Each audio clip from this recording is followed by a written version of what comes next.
This is the final boss for Control's AWE expansion. We'll just dive right in, but I will mention, if I just gone to the right just now, I would have had one of those radios where you can call for a ranger for backup.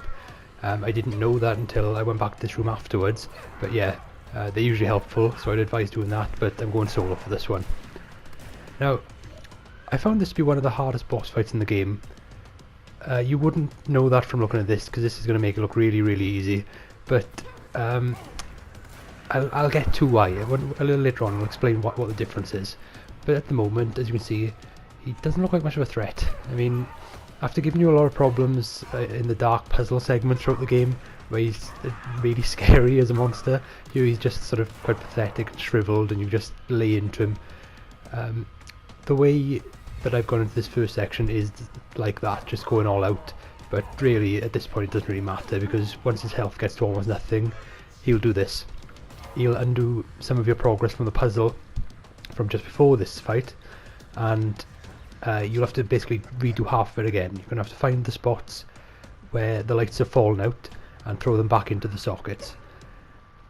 Now, one thing I noticed is here, I don't think he's as oppressive as he is in the previous segments. He's not as present.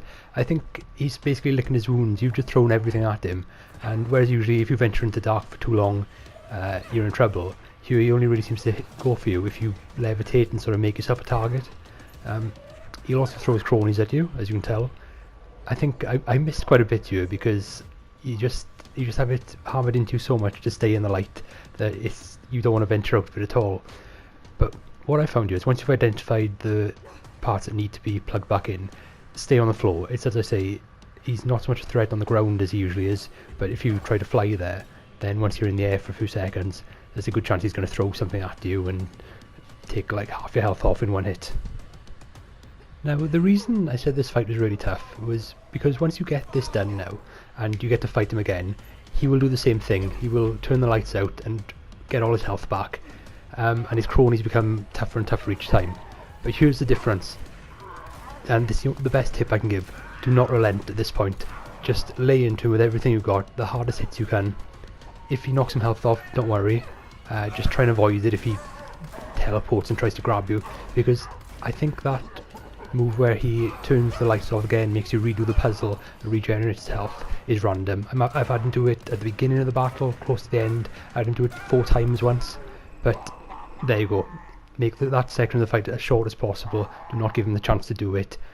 Then sit back and enjoy the ending. Problem anymore, Langston. But investigations need someone to run it. Interested? I've seen what happens to sector heads, ma'am. No, thank you. Ma'am, I'm getting something on my terminal here, an AWE alert from Bright Falls, Washington. But it might be a glitch. The date's all wrong, a couple of years in the future. And we're in lockdown, there shouldn't be any incoming signals. Maybe it was active before we went into lockdown? Are there agents on site? Let me check. Agent Estevez is the field agent in charge of monitoring the site, so she should be there to let us know if the situation has been through any major changes recently.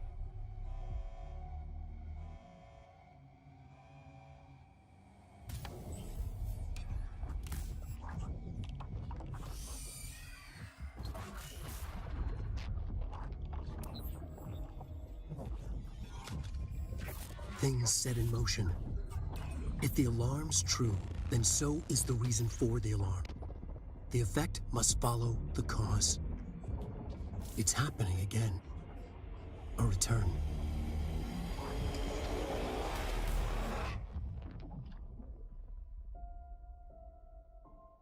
You have been warned.